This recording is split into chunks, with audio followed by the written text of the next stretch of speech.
Qayyum la ta'khudhuhu sinatun wa la nawm lahu ma, tak mau dia keluar, malah ketawa jin tuh.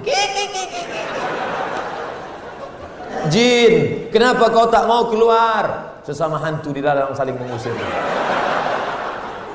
Hantu ngusir hantu, mana mau? Sabilud dumu'i sabilun murih tanahada ya sahi kay tastarih wa Saya mau tanya tentang ruqyah. Saya sudah ngikuti ruqyah 4 kali, tapi sampai sekarang belum bisa keluar juga jinnya.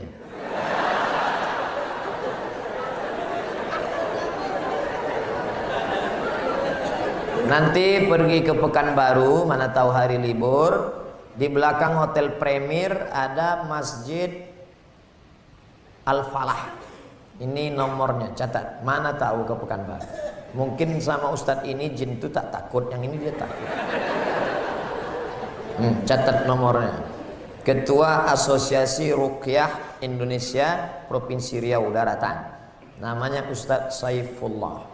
0812 768 9119. 0812 768 9119. Kalau emergensi 911. Kalau diganggu hantu 119. Datang ke sana. Jadi tak salah kita coba. Kalau siang namanya Ustadz Saifullah, kalau malam namanya Ustadz Zafrullah. Di masjid yang sama. Mana tahu kebetulan ke Pekanbaru malam. Datang ke masjid yang sama, namanya Ustadz Zafrullah. Ada orang 7 tahun nikah tak punya anak. Di ruqyah sama Ustadz Zafrullah punya anak. Pas ditanya kenapa? Rupanya ada jin yang menghalangi pertemuan antara sperma dengan sel telur. Dihalanginya sehingga tak jumpa. Jangan. Dibacakan usir.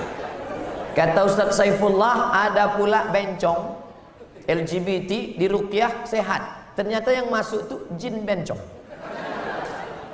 Jadi saya tanya, Ustadz, jadi ada jin tuh bencong? Ada, kata dia. Itulah yang dimasuk ke dalam. Ustadz, udah di ruqyah 2-3 kali tetap juga sakit. Berarti tidak. Pemarah. Laki saya ini pemarah, Ustadz. Sudah di ruqyah 5 kali tak juga hilang marahnya. Berarti tak salah jin.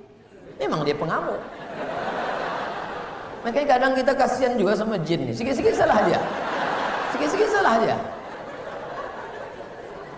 Aku tak selamanya salah, kata jin. Ustadz, ayat yang dibacanya kan ayat kursi. Coba saya dengar yang dibacanya itu ayat kursi. Kenapa kita yang baca, kenapa jin itu tak keluar? Ini bukan masalah pistolnya, tapi man behind the gun. Orang yang punya pistol. Kita bacakan Allahu la ilaha illal qayyum la ta'khudhuhu sinatun wa la nawm lahu ma, tak mau dia keluar, malah ketawa jin tuh. Ditanya, jin, kenapa kau tak mau keluar? Sesama hantu di dalam saling mengusir. Hantu ngusir hantu, mana mau? Yang membaca itulah hanya 11-12 macam hantu. Apa hukum suami menyembunyikan uang gajinya? Kadang memberi istri sikit, padahal gajinya besar. Berapa tadi hak ibu? Ingat, berapa hak ibu tadi? Makan, pakai, tempat tinggal, pendidikan, perhatian. Kalau kurang, maka laki-laki ini dituntut di hadapan Allah Subhanahu wa taala. Hai laki-laki yang gajinya banyak tapi mengasihi bini sikit, maka ingat 5 ini mesti kau tunaikan. Alhamdulillah Ustaz Somad, dulu selama ini abang tuh cuma 100.000 lah dikasihnya. Setelah mendengar ceramah Ustaz tadi malam bertambah berapa? 110. Tambahlah. Nabi sedang duduk. Nabi duduk-duduk di bukit Sofa. Datang seorang perempuan namanya Hindun. Apa kata dia? Ya Rasulullah, inna Aba Sufyan rajulun sahih. Suamiku itu orangnya pelit. Boleh tak aku ambil duitnya untuk makan anak-anakku? Kata Nabi, ambillah. Itu dalil boleh mengambil duit laki yang pelit. Tapi kalau kurang. Kalau udah cukup jangan ambil lagi, saya tak tanggung jawab. Nanti dia ambilnya semua. Pas ditanya kenapa kau ambil, kata Ustaz Somad tadi malam. Misalnya standar di sini sebulan 3 juta, laki cuman mengasih 1 juta, maka ibu boleh ambil 2 lagi. Kenapa? Karena itu keperluan. Begitu dalam riwayat tentang Hindun mengadu Abu Sufyan, rajulun syahid, pelit. Saya ingin bertanya Ustaz, bagaimana Islam memandang seorang yang mengagumi, mencintai pasangan orang lain?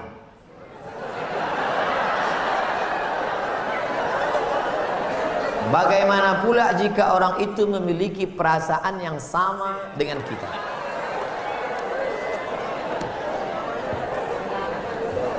Hidup ini ada pilihan, ada keterpaksaan. Hidup ini ada pilihan, ada keterpaksaan. Saya mau ceramah antara duduk dan berdiri. Pilihan atau keterpaksaan? Pilihan. Ustaz mau duduk atau berdiri? Saya pilih berdiri. Kenapa Ustaz pilih berdiri? Menunjukkan bahwa saya masih muda, masih sehat. Antara minum atau tidak minum, pilihan atau keterpaksaan? Pilihan. Minum atau tidak terserah saya. Mau saya minum, mau tidak, itu pilihan saya. Nah, masalah cinta. Cinta itu pilihan atau keterpaksaan? Cinta tidak pilihan. Cinta adalah keterpaksaan. Oleh sebab itu maka kadang kita tengok orang ganteng bininya buruk. Kenapa? Terpaksa. Cinta tak bisa memilih. Ketika dia rasional, dia tidak cinta. Maka ketika kita senang dengan orang, kadang kita pun tak tahu alasannya. Kenapa kita tiba-tiba senang dengan orang? Nah, cinta tidak bisa memilih. Ketika kita suka dengan orang, apakah kita berdosa? Tidak. Karena rasa itu ada tumbuh di dalam. Suka tidak berdosa. Ketika dia berubah menjadi action, baru berdosa. Suka kita dengan orang, tak dosa. Tapi ketika kita dekati, minta nomor HP-nya, baru dosa. Lalu cinta itu apa? Cinta kepada anak gadis orang belum menikah, kita bisa nikahi dia. Yang jadi masalah bagaimana kalau cinta sama bini orang? Oleh sebab itu maka rasa itu mesti dibuang. Karena dia adalah bagian dari ujian. Ujian. Jangan dipeturutkan. Dipeturutkan, didekati, apalagi sekantor. Witing trisno jalaran suko kulino. Kita tumbuh hanya sering kena. Berawal dari 6. Pertama, nazratun, pandangan. Setelah lama memandang, fabtisamun, senyum. Setelah senyum, fasalamun, selamat pagi, good morning. Setelah salam, fakalamun, kerja di mana? Di BP, sekantor ya. Setelah fakalamun, famau'idun, janjian. Bisa ketemu kita nanti siang? Oke. Sukanya makan apa? Ayam panggang. Sana kalau gitu, ya. Faliqaun, pertemuan. Setelah pertemuan, bekerjalah setan, lalu kemudian makan bersama, makan siang. Apa kata orang Inggris? No free lunch. Tak ada makan siang yang gratis. Akhirnya terjadilah apa yang terjadi. Maka kalau ada bibit-bibit itu terasa di dalam, tekanlah dia, jangan lagi pandang, jangan dipeturutkan. Itulah nilai jihad. Bukan jihad berdarah-darah melawan Belanda, tapi jihad hawa nafsu yang justru jauh lebih besar. Melawan meriam Belanda banyak orang tahan, meriam Belina payah. Bagaimana hukum kita sholat berjamaah di suatu lapangan? Terus sopnya putus-putus. Mohon penjelasannya Pak Ustaz. Sawu sufuf, luruskan sop. Fa inna taswiyatas sufuf min tamamis sholah. Lurusnya sop bagian dari kesempurnaan. Sholatnya sah, tapi kurang sempurna. Sholat tadi berjamaah di sini sah, tapi kalau putus-putus kurang sempurna. Imam, luruskan dulu, tengok. Saya sholat di Masjid Istiqomah di Bengkalis. Apa kata imam? Luruskan sholat, matikan HP.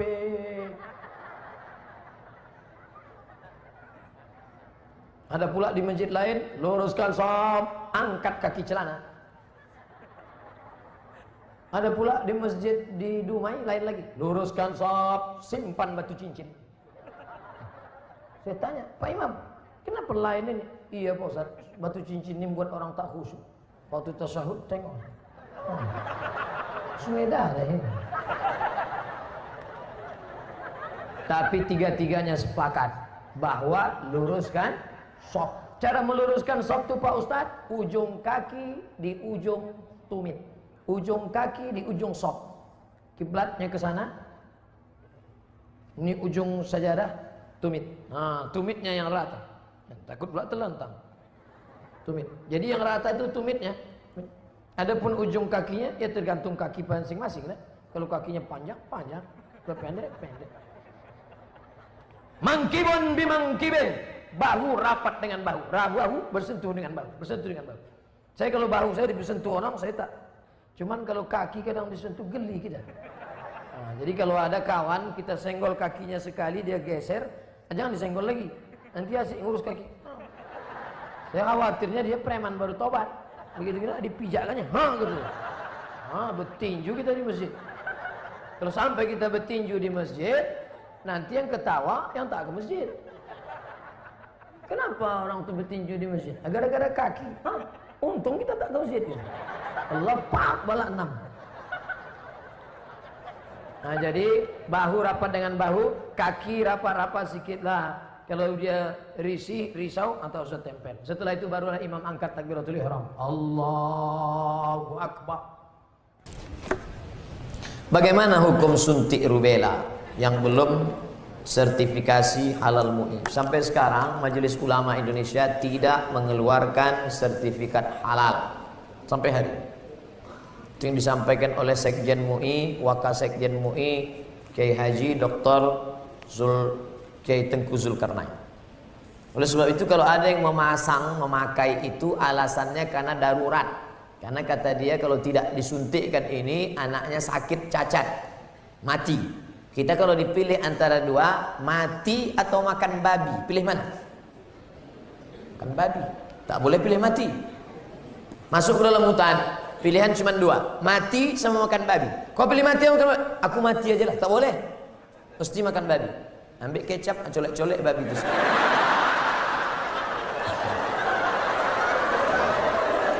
Tak boleh pilih mati. Nah, jadi kalau bapak ibu takut anak itu cacat, sakit, dipakainya hukum darurat itu. Ustadz Somad, saya tanya emak saya ini orang kampung.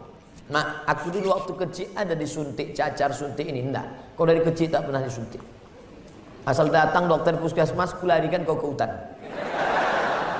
Sampai sekarang saya hidup, tak ada sakit. Pernah ada trapel ngajak saya umroh. Ustadz, kapan Ustadz ada kosong mau suntik? Kalau kalian mau berangkat, berangkat. Tapi aku terus terang tak bisa suntik. Kalau tak dapat visa Pak Ustadz, saya tak berangkat. Sampai hari H saya tak suntik. Tak bagaimana ceritanya mereka dapat visa, berangkat. Katanya kalau tak suntik sakit mati. Tak mati. Tapi ini tak bisa jadi hukum. Saya tak mati, yang mendoakan saya banyak.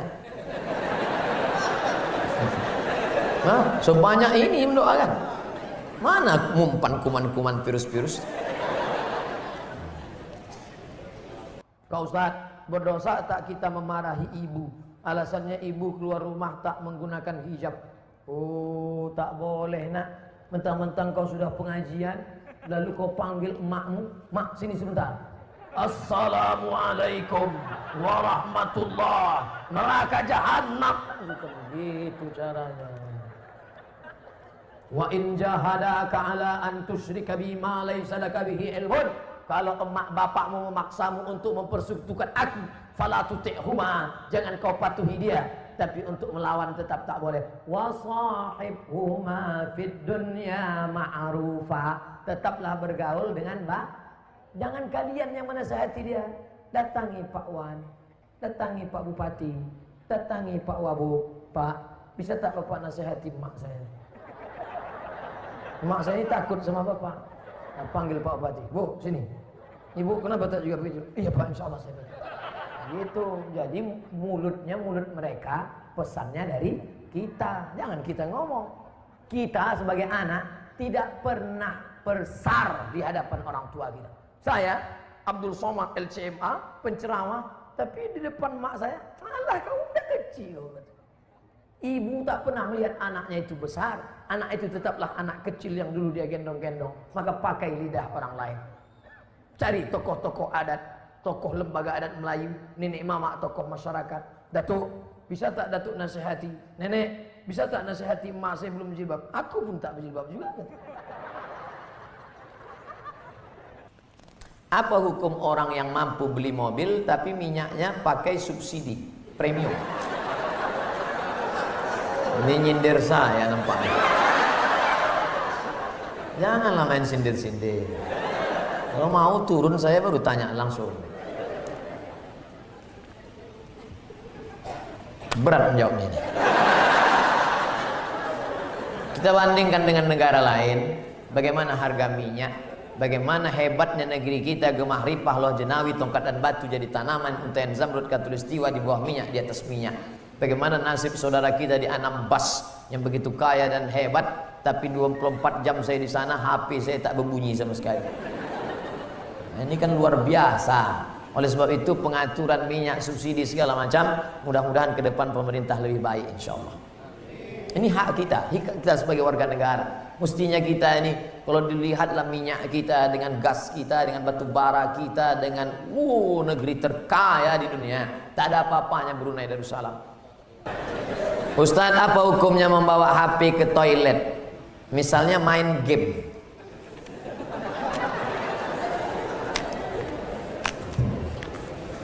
Ada orang buang air besar sambil main game. La ilaha illallah Muhammadur Rasulullah. Fokus sajalah di satu pekerjaan. Tahu salah yang lain.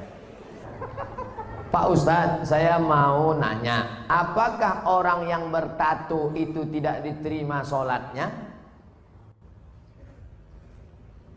Ada orang pakai tato, apa tulisan tatonya?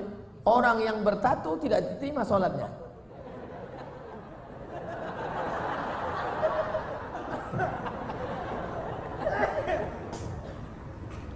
Tato adalah kahal.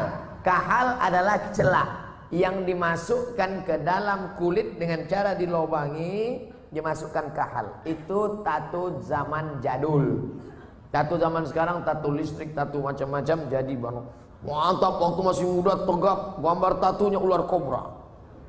Setelah tua kena diabetes, mengkurut, cacing pita.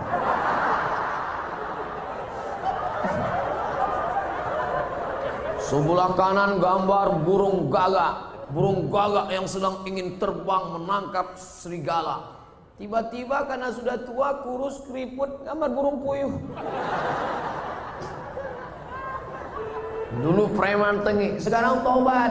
Nah, apakah setelah tobat dia perlu menyetrika tatunya? Tobat, sekarang ada cacing pita, mau disetrika lurus.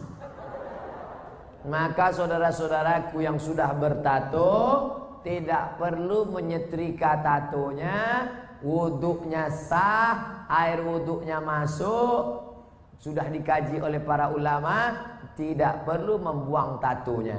Hanya saja kalian yang dulu mantan-mantan petato perlu membuat komunitas tato tobat, KTT. Disangka orang konferensi tingkat tinggi.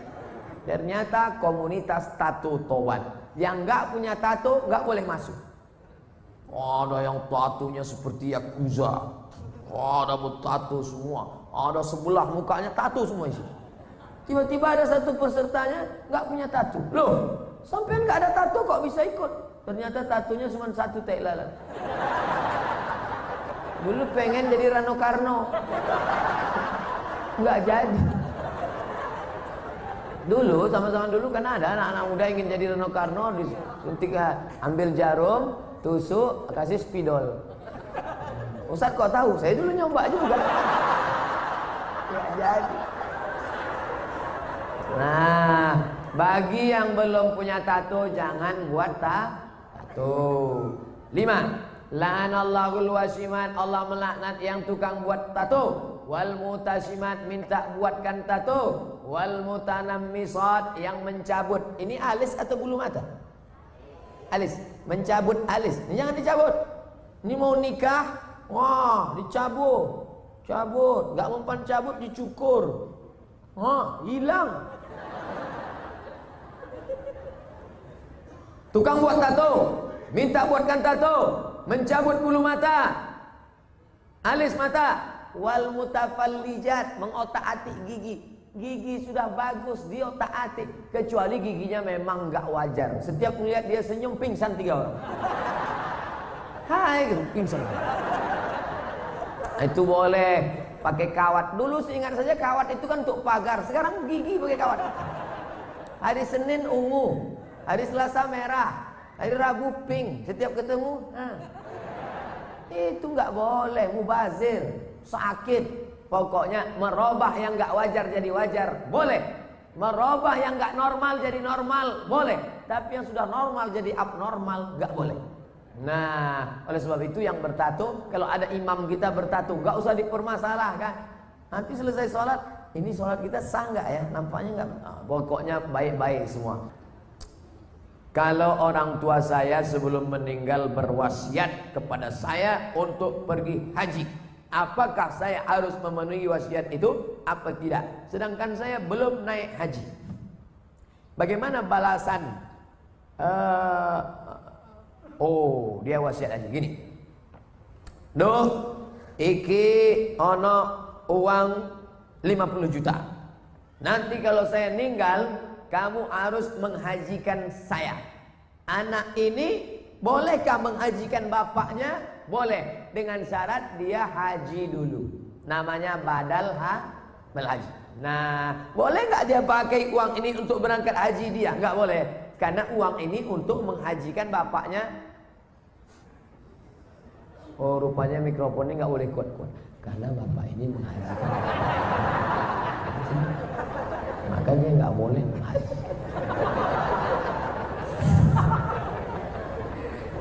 Jadi dia harus haji dulu, baru dia bisa menghajikan bapaknya. Dalilnya mana? Labbaik Allahumma subruma, labbaik Allahumma subruma. Aku menghajikan subruma, aku menghajikan subruma. Sampean kenes dulu. Come here for a moment. Sini sebentar. Kamu tadi menghajikan siapa? Menghajikan subruma. Subruma itu siapa? Sedulurku. Aku menghajikan subruma. Sampean wis haji apa ora? Urung.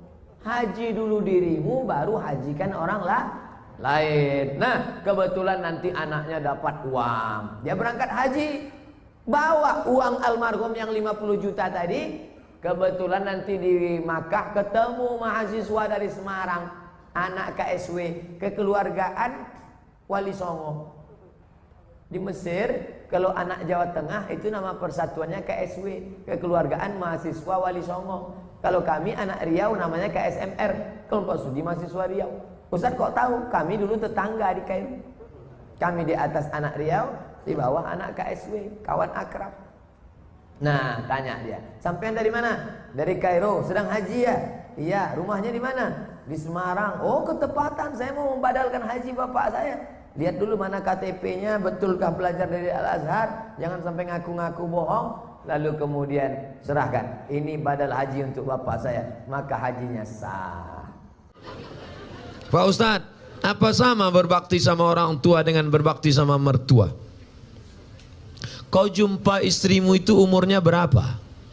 25 tahun. Selama 25 tahun tuh ngasih makan dia siapa?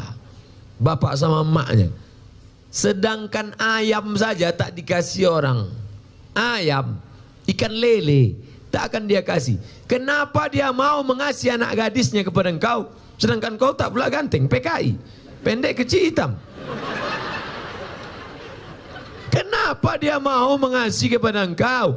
Emakmu sayang padamu karena kau anaknya, ayahmu sayang padamu karena kau anaknya. Tapi ini bukan emakmu, bukan ayahmu, tapi mau mengasihkan anak gadisnya padamu. Kira-kira mana yang lebih hebat, orang tua apa mertua? Mertua. Oleh sebab itu jangan kau beda-bedakan. Sayang kau pada makmu, sayang pada mak mertuamu. Sayang kau kepada ayahmu karena dia memberikan anak gadisnya yang the best, yang terbaik. Inilah anak gadisku yang paling cantik. Padahal di kampung itu banyak yang lebih cantik. Tentu anak dia dipujinya.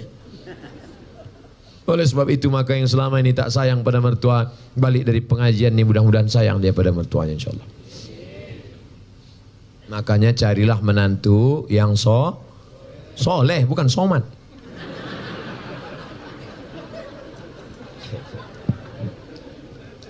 Ustadz, kalau pergi ke Mekah untuk haji tapi uangnya pinjam dari bank boleh apa tidak?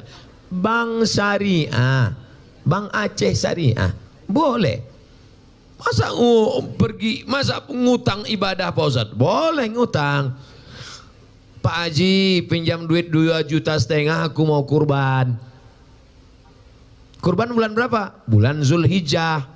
Nanti kelapaku panen bulan Muharram. Boleh. Ada yang akan membayarnya, boleh. Yang tak boleh itu Pak Haji pinjam duit 2,5 juta. Apa yang akan kau bayarkan? Kuserahkan pada Allah Subhanahu wa taala. Nah, itu tak boleh. Misalnya kau PNS, lalu pergi kau ke Bank Syariah. Lalu kata orang Bank Syariah, ini akadnya murabahah, nanti dapat bantuan. Sebelum berangkat sudah lunas. Saya tidak tahu di Gayo Lues. Kalau di Pekanbaru Riau, store 2017, berangkat 2031. 2030 malaikat maut datang. Insya Allah, mudah-mudahan kita bisa berangkat haji insya Allah. Ada satu kabupaten di Indonesia miskin susah, tapi jamaah hajinya terbanyak. Bupatinya cerita ke saya, Ustadz Somad, ini kabupaten miskin, tapi jamaah hajinya terbanyak. Loh kok bisa gitu Pak Bupati? Orang kampung kalau tanam padi, pas nanam itu mau pergi haji, mau pergi haji, mau pergi haji, mau pergi haji. Pas dia nanam karet, mau pergi haji, mau pergi haji. Disampaikan Allah niatnya. Yang kampung lain enggak, mau kawin lagi, mau kawin lagi. Sampai juga, sampai juga. Insya Allah bisa dua-duanya insya Allah. Ustadz ini cerita kawin aja. Untuk memanas-manasi ada yang belum nikah. Bukan untuk saya untuk apa? Ada kawan kita belum nikah. Ustadz, di keluarga orang tua saya cuman saya yang muslim. Alhamdulillah. Mudah-mudahan saudaramu dapat hidayah insya Allah. Jika saya siap sholat langsung panjatkan doa untuk ibu saya. Sahabat tidak Pak Ustadz? Nabi mendoakan non muslim. Apa doanya? Allahumma hdi qaumi fa innahum la ya'lamun. Berikan kaumku, adikku, kakakku, emakku, adikku hidayah supaya mereka bersyahadat asyhadu an la ilaha illallah wa asyhadu anna Muhammadar Rasulullah. Hukum seorang istri minta kepada suaminya imam sholat, tapi suami tak mau. Nah, ini laki Fir'aun ini.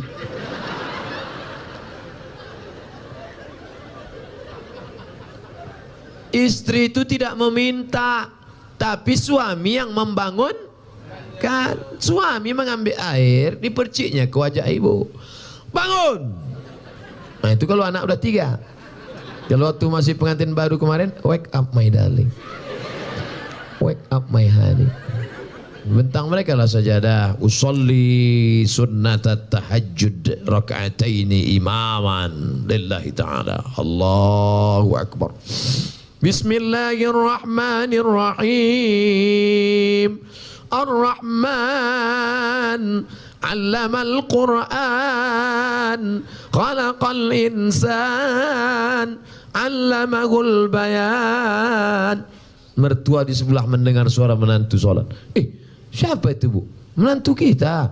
Itulah, mereka baru nikah udah tahajud. Kita udah 30 tahun nikah tak ada tahajud. Siapa menantu kita? Itu yang tamat dari pesantren tahfiz Quran dari Gayo Luas itu. Masya Allah. Amin ya Rabbal Alamin. Menantu akan datang. Menantu yang sekarang buka pintu. Mudah-mudahan suami-suami yang belum sholat, mudah-mudahan selesai pengajian nih sholat dia. Ustadz Somad, dulu kusangka kalau nikah sama dia aku bahagia. Pas dia datang meminang, ayahku bertanya, kau PNS? Golongan 3 pak. Apa peganganmu? Itu kunci mobil. Punya kau? Punya abangku. Tapi tak lama lagi mau aku beli itu dah. Akhirnya kusangka nikah sama dia bahagia Pak Ustadz. Ternyata sudah 2 tahun, 3 tahun menikah tak ada kebahagiaan. Gimana rasanya? Macam tidur sama babi hutan. Walaupun hidup 1000 tahun, kalau tak sembahyang, apa gunanya walaupun Walaupun hidup 1000 tahun, kalau tak sembahyang. Ibu nanti kalau ngayun anak gitu, sepohon kayu daunnya rimbun, serta buahnya, walaupun hidup 1000. Kata laki, kau nyindir aku ya kan? Rupanya laki tak sembahyang, laki hantu. Makanya sebelum anak itu menikah dites dulu. Ustadz, anak saya ini dokter, orangnya lembut, baik, jilbabnya panjang, sholat gak tinggal. Saya takut menantu saya tak sholat, gimana cara ngetesnya Pak Ustadz? Kata jamaah, menantu ibu itu mana orangnya? Ini Pak Ustadz. Ajak dia jumpa di rumah makan jam 12 besok hari Jumat.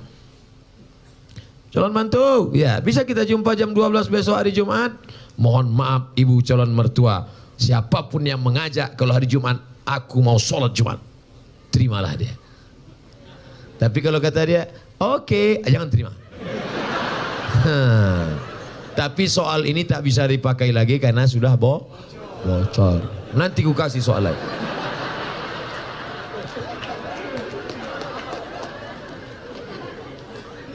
Orang dulu kalau mencari calon menantu, besok Pak saya mau minang anak bapak, besok kau datang ke rumah saya maghrib. Kenapa disuruh maghrib? Karena mau dibawa ke surau, disuruh azan. Allahu Akbar, Allahu Akbar. Mantap azannya, Samsung, HP. Dulu calon menantu dites azan. Setelah lulus azan, bapak tu pun pura-pura batuk. Bapak tak bisa maju jadi imam nih, tadi minum es 3 drum. Kalau kau maju jadi imam, dia pun maju dah. Ghairil maghdubi alaihim waladdallin. Amin. Bismillahirrahmanirrahim. Inna a'tai. Kata mertua di belakang, mak gaya kau ngeri kali ya kan. Sangkan tak ayat apa tadi? Itu juga. Tapi jadilah daripada tidak sama sekali. Makanya kalian yang muda-muda ini latihan jadi imam. Latihan jadi imam. Kalau latihan jadi imam jangan langsung sholat isya. Jadi imam tuh latihannya zuhur dulu. Zuhur tuh modalnya takbir aja. Allahu Akbar.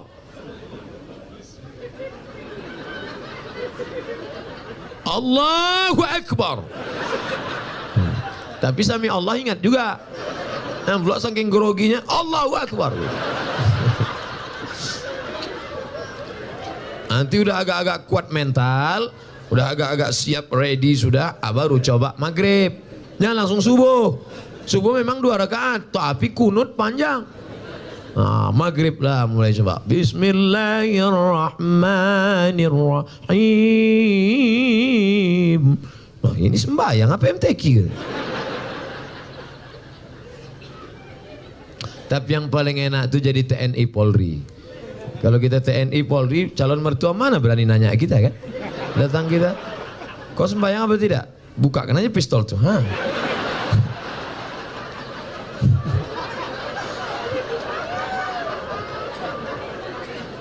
Akad nikahnya pun, aku nikahkan engkau dengan anakku dengan mahar sebentuk cincin emas tunai. Siapa?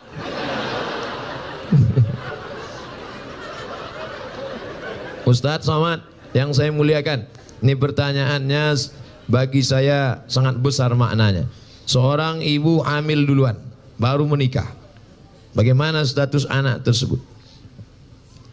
Perempuan yang hamil duluan, baik sebulan, 2 bulan, 3 bulan, 4 bulan, 5 bulan, 6 bulan, 7 bulan, dinikahkan, nikahnya sah. Nikahnya sah. Buka nama kitabnya Al-Fiqhul Islami wa Adillatuh. Nama penulisnya Syekh Wahab Az-Zuhaili dari Suriah, Damaskus. Dekan Fakultas Syariah Universitas Damaskus. Jadi Pak Kua tak perlu nanya, ini belum berapa bulan. Itu bukan pertanyaan Pak Kua, itu pertanyaan dokter. Nikahkan saja. Aku nikah. Dari bunyi tangan calon mertua itu bisa kau tebak itu sudah hamil duluan apa tidak. Kalau yang belum hamil itu lembut dia. Hai menantuku. Itu belum hamil tuh. Tapi kalau hei menantu. Kau nikahkan dengan tunai, usah kau kesini lagi. Aku pijak kena muncung kau. Nah itu udah hamil tuh. Nah, kalau sudah hamil dia, nikahnya sah. Nanti anak lahir tak usah diulang lagi. Sah. Yang jadi masalah, anak nanti lahir tidak boleh pakai bin bapaknya. Pakai binnya siapa? Bin maknya. Bin Fatimah, bin Aisyah, bin Khadijah. Nah, kebetulan nama maknya Tilan, bin Tilan lah.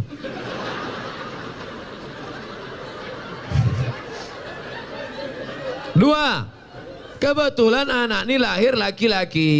Anak yang dalam kandungan tadi lahir, anaknya laki-laki. Lahir adiknya sudah itu perempuan. Adiknya perempuan. Mati ayahnya. Ustaz janganlah kasar kali mati ayahnya. Adiknya jadi perempuan. Nanti kalau mau menikah, si abang tadi tak bisa jadi wali. Karena hubungan mereka saudara seibu tak bisa jadi wali. Tiga, bapak meninggal, si ayah meninggal, si anak tak dapat harta warisan karena tak ada hubungan nasab. Empat, kebetulan anak pertama tadi anak gadis, cantik, dipinang anak lajang. Pas nikah nanti si bapak tak bisa jadi wali. Walinya wali hakim Pak Kua. Banyak sekarang yang ngotot, saya walinya. Oh tak bisa mas bro. Apa salah saya? Saya kan bapaknya. Tengok wajahnya kan mirip tak bisa. DNA tak laku. Salah saya apa? Kau mencoblos sebelum hari H. Tak bisa. Maka jaga anak gadis kita. Makanya kalau datang anak lajang, besok hari Jumat, habis hari Jumat hari Sabtu, hari Sabtu malam Ahad anak lajang datang bawa motor. Pak, saya bawa anak gadisnya sebentar ya. Jangan. Ustaz Somad sudah ceramah. Aku tak ingin anak ini makan. Sekarang banyak orang tua lebih mau makan di daun daripada makan di pinggan. Sekali tidak, jangan keluar. Melangkah kau dari rumah ini selangkah, tak kuakui kau anak dunia akhirat. Masuk dalam. Sebentar aja Pak. Tidak. Nanti kami belikan bapak mie ayam. Apa lah?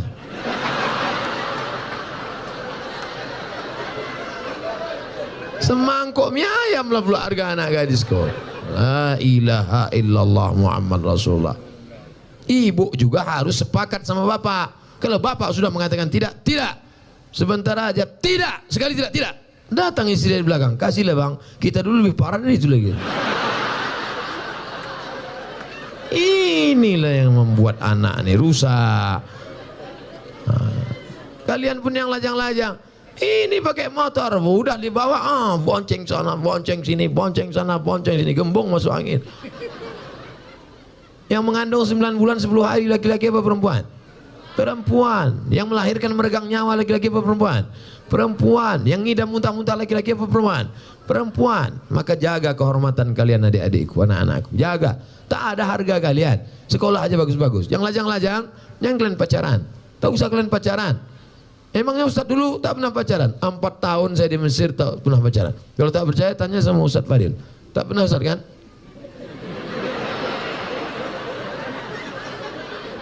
Demi Allah, 4 tahun saya di Mesir, 99, 2000, 2001, 2002 tak pernah pacaran. Kenapa? Tak dapat. Persaingan ketat.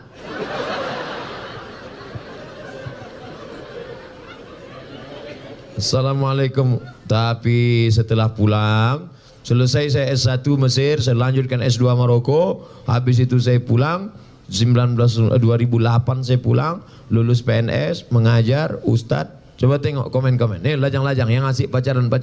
Kalian serius saja belajar. Sekolah. Saya tak ganteng macam kalian. Hitam, pesek, kurus, kering, hitam. Coba tengok komen-komen di FB, di Instagram. Ustadz jadikan yang kedua ya. Tak usah kalian takut jodoh-jodoh itu. Apa kalian takut? Apa hukum sogok menyogok dalam Islam? Itulah yang udah aku jelaskan tadi. Udah.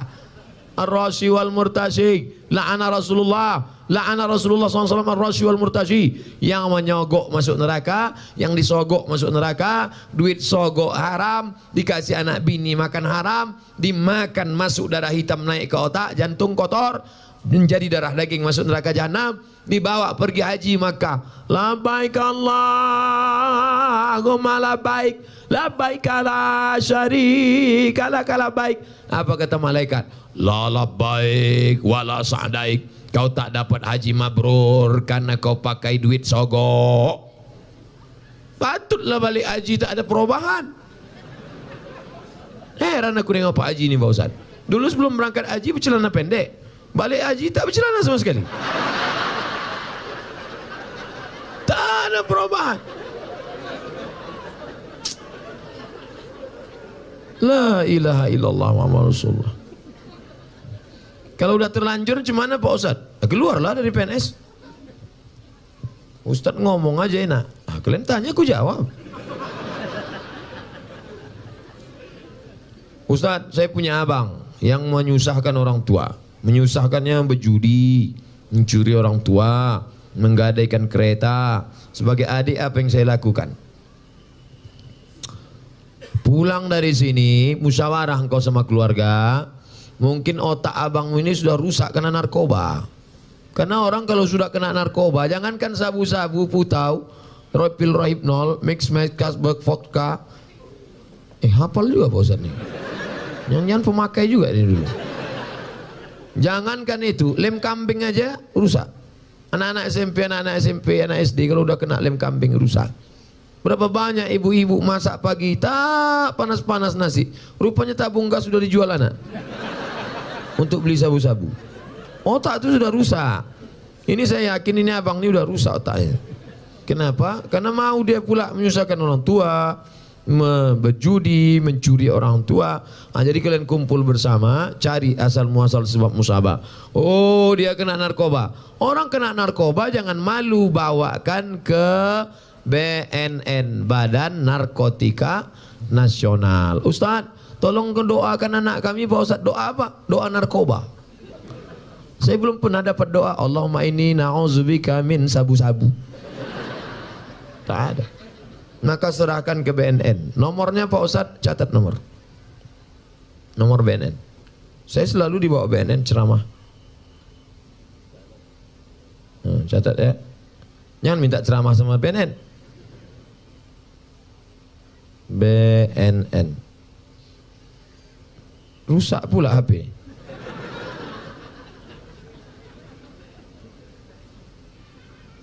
BNN. Catat 08 08 13 11 44 2193. Nanti rekamannya ada. Telepon dia. Nah, nanti anak bapak tu, adik abang tu ditangkapnya. Tangkapnya bos. Banyak yang berterima kasih. Gimana keadaannya sekarang? Alhamdulillah Pak Ustadz. Gimana? Udah ditangkap. Setelah ditangkap diobati dia. Diobati, rehabilitasi, balik dia sehat, bisa lagi sehat dengan kita, bisa bersosialisasi dengan masyarakat. Ini saudara kita. Saudara kita. Tapi ada juga yang tidak kena narkoba, dibawa ruqyah. Bawa ke tengku-tengku, ke alim ulama, tuan-tuan guru kita, ke dayah-dayah, di ruqyah. Mungkin dia diganggu jin setan. Setan. Ustaz, suami saya tak sholat, kemarin di ruqyah tak ada respon apa-apa. Berarti tak salah setan. Kadang kasihan juga kita. Kadang-kadang setan ini sikit-sikit setan salah. Sikit-sikit setan salah. Laki tak sembahyang setan salah. Laki selingkuh setan salah. Kata setan, aku tak ada, goda dia aja gatal kan. Nanti keluar namanya KPS, Komisi Perlindungan Setan. Saking banyaknya setan disalah-salahkan. Ada bencong LGBT, waktu dibacakan ruqyah, keluar jinnya. Habis itu sehat deh. Itu yang meruqyah namanya Ustadz Saifullah, Ketua ARSY, Asosiasi Ruqyah Syariah Indonesia. Ketuanya Ustadz Junaidi. Setiap provinsi ada di ruqyah. Nah, jadi rupanya ada juga jin itu yang bencong. Masuk dia, begitu masuk melambai dia. Begitu keluar jin itu sehat. Nah, tapi saya tak bisa ruqyah. Jadi ruqyah ini ada ustaz-ustaznya. Kadang kita ini ayatnya hafal, pas kita baca jin itu tak mau keluar. Allahu la ilaha illa huwal hayyul qayyum, la ta'khudhuhu sinatun wa la naum. Hai jin, keluar. Tak mau kata dia. Keluar, tak mau. Keluar. Masa setan ngusir setan gitu. Rupanya perbuatan kita 11-12 sama dia. Pak Ustadz, saya sering memikirkan sesuatu dan tak khusyuk sholat. Bagaimana tuh Pak Ustadz? Kata Syekh Ali Tontawi, menjaga khusyuk sholat itu syaratnya 5. Yang pertama, waktu wudhu jangan bercakap. Hidupkan air keran air, basuh tangan, hakikatnya keluar dosa dari tangan. Kumur-kumur, keluar dosa dari mulut. Basuh muka, keluar dosa dari kelopak mata. Basuh tangan, keluar dosa dari tangan. Basuh kepala, keluar dosa dari lubang telinga. Basuh kaki, keluar dosa dari kaki. Nah, gitu. Jadi jangan bercakap. Ini sekarang banyak orang sedang berwudu bercakap. Nah itulah, kan aku bilang kemarin jangan tanam. Sawitnya sekarang memang jatuh harganya. Gimana lah? Bilang, bagi tanam karet aja, kau tak peduli juga kan? Terus kan? Nah itu, jadi bercampur sama dunia. Makanya waktu berwudu itu jangan cerita dunia. Nah, habis berwudu, dari tempat wudu ke tempat sholat tak boleh tasbih. Tasbih itu menjalin jari jemari, retak, retak, retak. Tak boleh. Mereka jangan tasbih, tasbih, tak boleh tasbih. Tasbih, subhanallah, subhanallah. Gimana kabarnya anak Syekh Anwar yang katanya hamil? Subhanallah, subhanallah.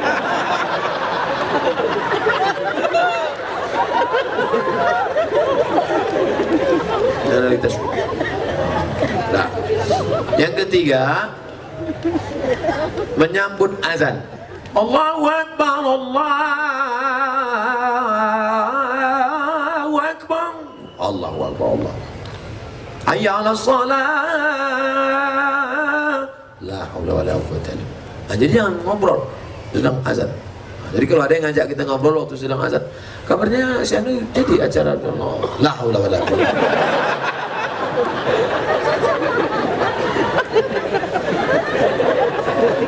Yang keempat, sholat itu membaca, namanya qiraah. Bukan merenung, membaca. Maka dibaca, inna sholati wa nusuki wa mahyaya la syarika lahu. Ya khabab, ya. Nabi itu kalau sholat mulutnya bergerak apa tidak? Nabi kalau sholat mulutnya bergerak. Dari mana kau tahu mulut Nabi bergerak? Bittirabih liyati, ku tengok jenggotnya bergoyang. Kenapa jenggotnya bergoyang? Karena dagunya bergoyang. Sekarang banyak orang sholat mulutnya diam ya. Apa dipikir? Nah, jadi mulut. Nah, yang terakhir yang kelima, fahami bacaan, connect antara mulut dengan qalbu, hati. Allah, salat zuhur, Allahu Akbar. Macam naik motor. Sholat ini macam naik motor, macam bawa mobil. Udah agak-agak ngantuk kan. Macam naik sepeda motor, macam orang naik motor king.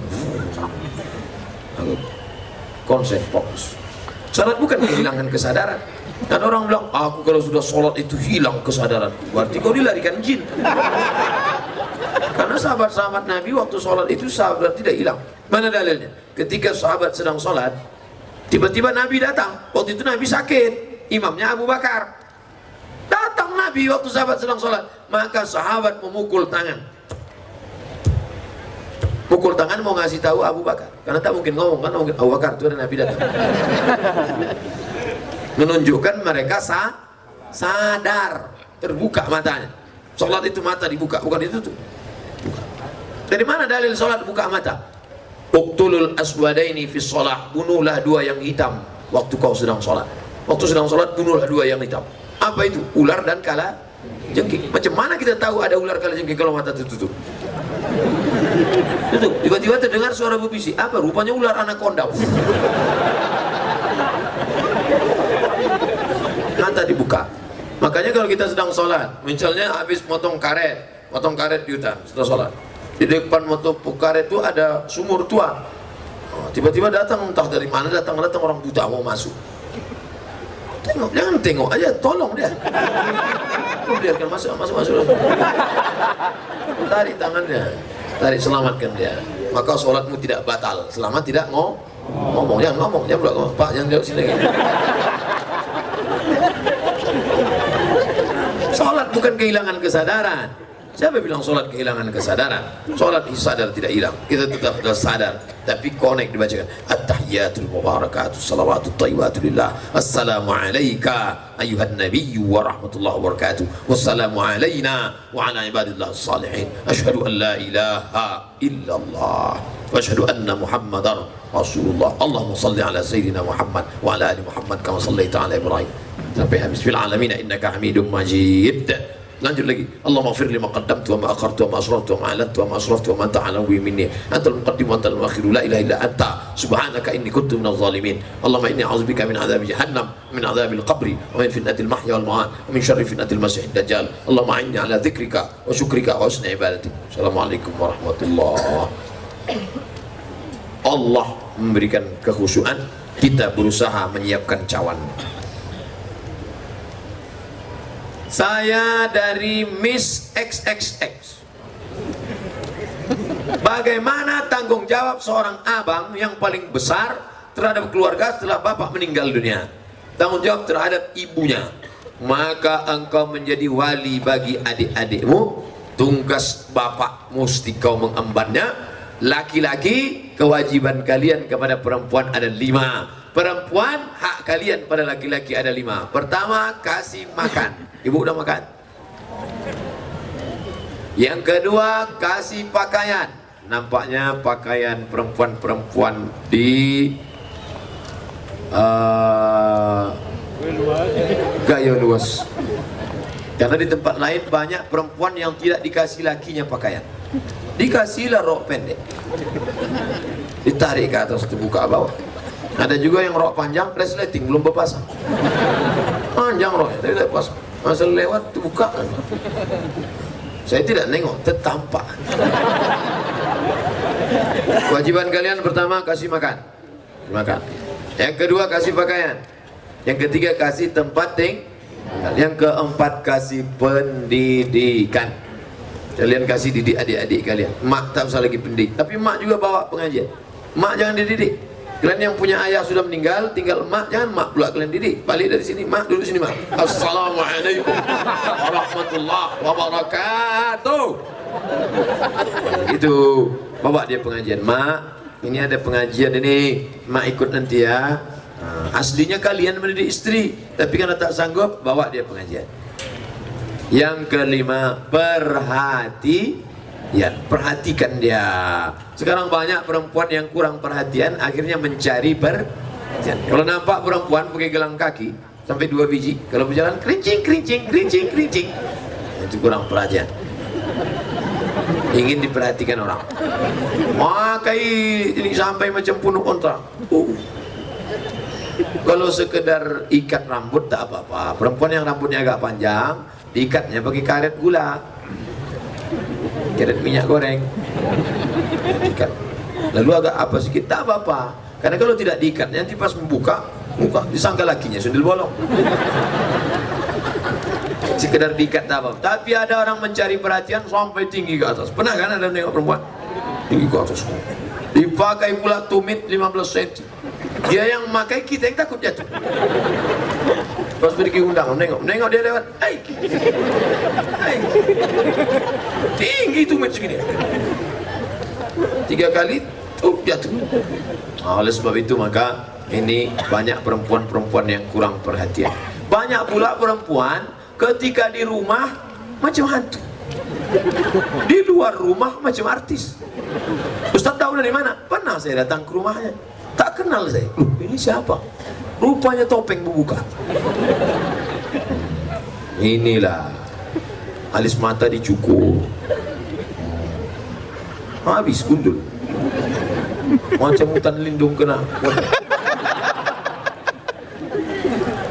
Tak usahlah pakai spidol whiteboard. Sampai tempat undangan, gulai tadi pedas pula, kipas mati, keringat meleleh lah. Makanya kalau mau pakai spidol yakinkan itu permanen. Ini whiteboard meleleh lah. Panas yang ini, iya. Orang senyum, awak senyum. Yang disenyumkan orang awak. Balik ke rumah jam 9 malam listrik mati. Assalamualaikum bang. Abang buka pintu. Allahu la ilaha illallah. Malam Jumat pula. La ta'khudhuhu sinatun wa la nawm lahu ma fis samawati wa ma fil ardi man dzalladzi yashfa'u wa la ya'uduhu wa la ya'uduhu wa la ya'uduhu hifdzuhuma wa huwal aliyyul azim.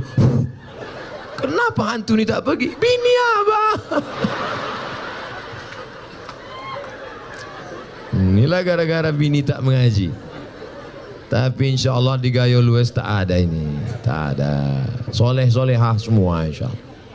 Coba tengok jilbabnya panjang. Jilbab panjang. Anak kecil aja berjilbab. Tengok anak kecil. Anakku berjilbab. Jilbab panjang. Anak kecil yang nampak cuma dua. Muka sama tapak tangan. Anak kecil berjilbab. Ini di tempat lain dipakailah celana sempit. Celana jeans. Ngonjerit paha. Tolong. La ilaha illallah. Dipakai pula senam pagi di kantor. Banyaklah pegawai kantor tu error. Di dalam tubuh yang sehat terdapat otak yang cacat. Pagi-pagi instruktur senam teng teng teng teng teng teng teng teng teng teng. Badannya tak ada juga biji matanya nih. Apa tak error? Nauzubillah. Mudah-mudahan terpelihara kita dari maksiat-maksiat ini insyaallah. Ustadz, bagaimana cara menggantikan imam yang batal saat sujud? Pak Imam, kalau mau batal janganlah pas sujud. Pas bangun lah. Makanya ada standar sujud.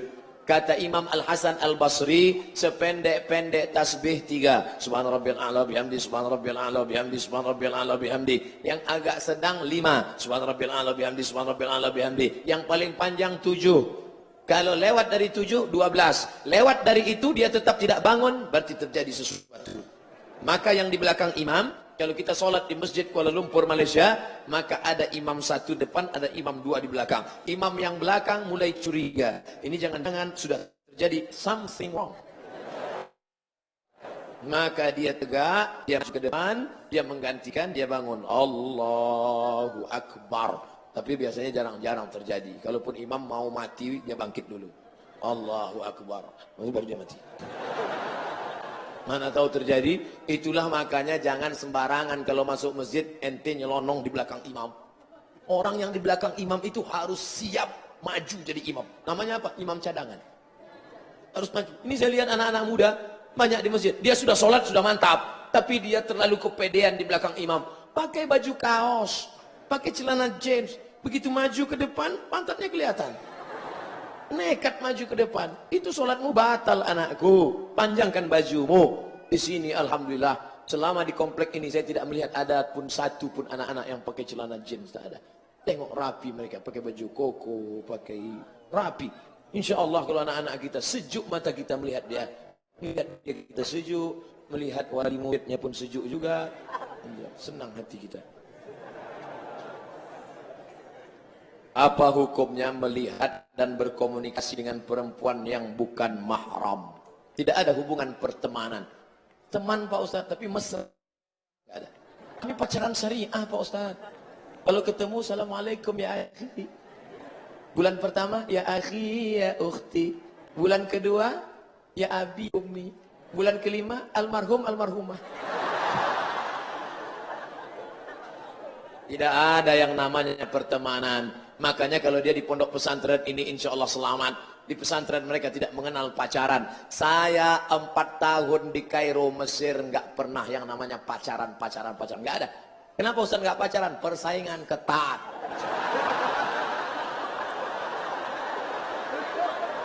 Laki-laki 2000, laki-laki 2100, perempuan 300. Saya termasuk yang tereliminasi. Oleh sebab itu maka di pondok pesantren nggak ada pacaran. Sampai kuliah pun nggak ada. Setelah kuliah. Nanti mana yang sesuai, kalian yang alumni-alumni, tamat dari sini, laki-laki hafal Quran, cari perempuan yang hafal Quran, kalian pula mendirikan pondok-pondok 1 juta Darul Quran tersebar di seluruh dunia. Dari mulai Inggris, Jerman, Prancis, Amerika, Jepang akan berdiri. Siapa dia? Kalian, insinyur, teknik mesin, teknik sipil, sastra Inggris, tapi penghafal Quran, maka dia akan mendirikan. Istrinya hafal Quran, suaminya hafal Quran, anaknya hafal Quran. Do re mi fa sol la si do sol fa mi re do, hafal Quran semuanya.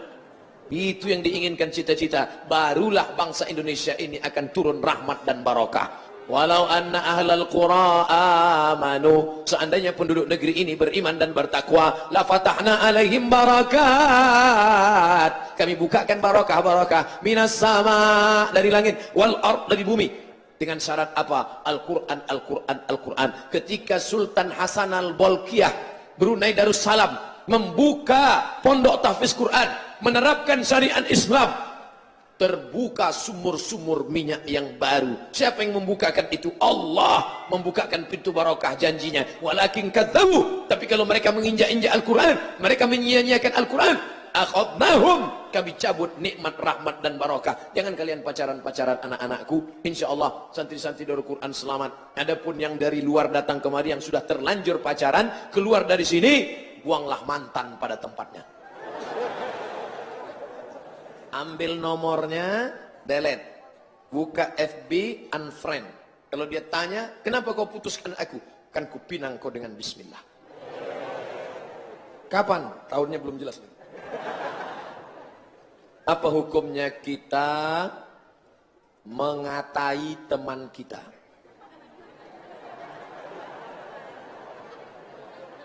Hah? Menghina teman kita. Qaulun ma'rufun, kata-kata yang baik, wa maghfiratun, pemberian maaf, khairun, lebih baik, min sadaqatin yatsba'uha adza, daripada buat baik tapi menyakiti hatinya lekit. Bro, ini ada makanan, makan ya. Kalau nggak mau, makan aja. Lebih baik kau lembut, kata-kata yang baik, ramah. Berapa banyak orang masuk neraka karena lisan lidah yang kasar. Galah patah boleh disambung, kaca retak boleh direkat, hati yang sakit kemana obat akan dicari. Oleh sebab itu jangan sakiti hati saudaramu. Selama saya menyampaikan tausiah ini, adakah bapak ibu yang tersakiti? Tentu ada. Maka saya sebagai hamba Allah yang dhaif, yang fakir, yang hina, yang rendah, saya menjadi 10 saya angkat. Mohon maaf kepada bapak ibu, adik-adikku semua, alim ulama. Maukah bapak ibu maafkan segala silap dan salah saya? Udah, selesai.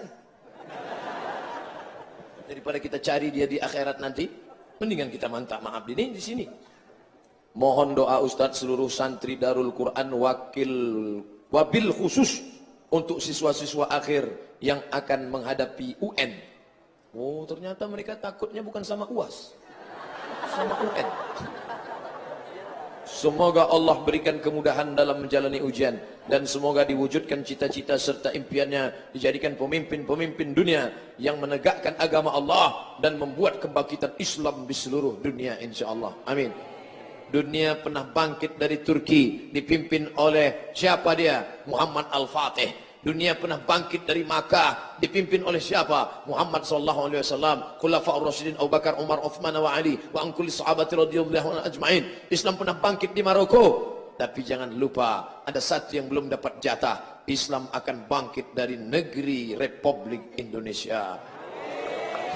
Siapa itu? Para penghafal Quran dari Darul Quran. Inilah hendaknya anak-anak muda kita itu.